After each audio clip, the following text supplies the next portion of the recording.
Welcome back to the series of tutorials for Metric AB. I'm Mark Adamo from Adapter Audio, and in this one, we'll take a deep dive into the world of the filter bank. We'll discuss the whys, the whens, and the all-important hows. The filter bank is a great listening tool that enables us to hear a set of frequencies in isolation, so we can concentrate on them without any distractions. Mix engineers have been using this phenomenon forever, and that's why it's become a standard to do things like check mixes on different speakers. Since they all have different frequency responses, some have more bass than others, while others have more high end. The filter bank is an evolution of the old speaker test, and it has many applications while mixing. For instance, cutting out the bass can reveal more about the mid-range, which in turn helps us check if the vocal is balanced with the rest of the instrumentation. Or we can isolate just the high frequencies to see if they are harsh or if they are producing the air and sparkle we all love. And last but not least, it can also help us hone in on problem frequencies such as resonance spikes and vocal sibilance. So now we know about the whys and the whens, let's look at how it all works in Metric AB. New in version 1.5 is the spot filter. Just click anywhere on the graph to create a spot filter with a 2-octave range. We can move it around by dragging it, and we can also edit the width with the scroll wheel to widen or narrow the selection. This enables us to instantly hone in on any frequency range and listen to the details. Super fluid and super flexible. And when we want to toggle the bypass, just right-click anywhere on the graph. It couldn't be easier. If you prefer, you can also drag the node on the frequency line below the graph.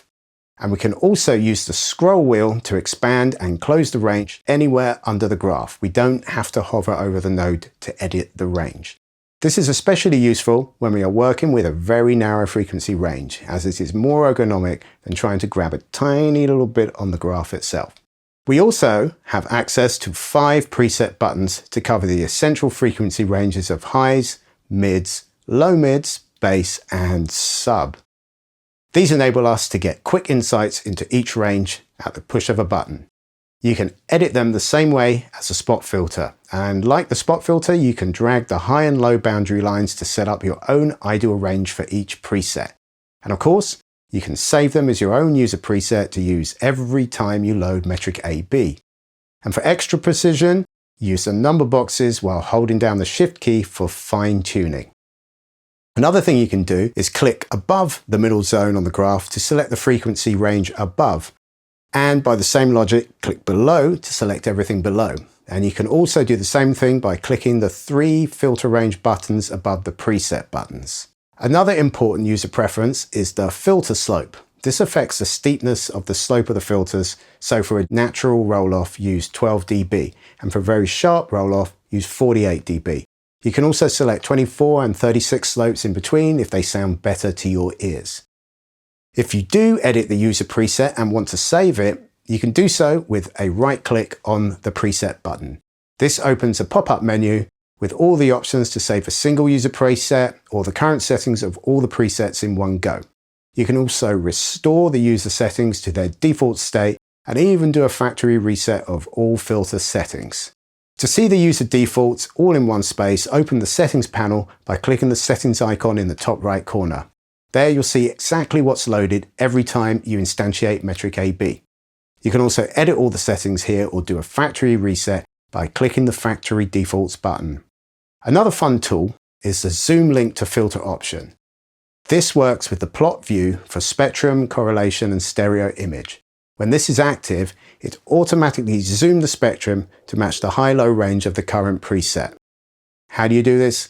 Enable the zoom and then click the link button.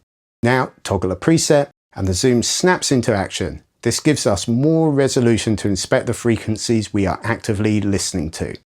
When we finish zooming around, we can bypass it by toggling the zoom button and the graph reverts to full frequency scale again. Another neat trick we can do with the filter bank is to combine it with the dynamics module to check the dynamic range of a specific set of frequencies, such as the low end. To do this, first let's head on over to the dynamics page and select a preset, like the bass button, and then click the post filter button. Now we can see and hear just the dynamic range of the low end.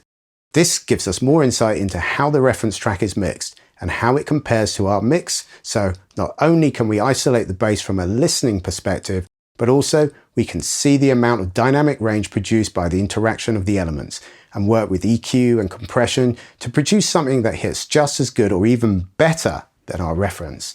After all, the idea of using references is to learn from them, and this gives us the confidence to produce our music to the highest standards, the way we want it to be heard. Where we want to monitor the full mix again, just toggle the button back to pre-filter. So now we've covered a bunch of different scenarios and workflows for the filter bank. Take it for a spin yourselves and see what insights it can bring to help you make better mixes. If you have questions or want to know more about anything, then please leave them in the comments section below.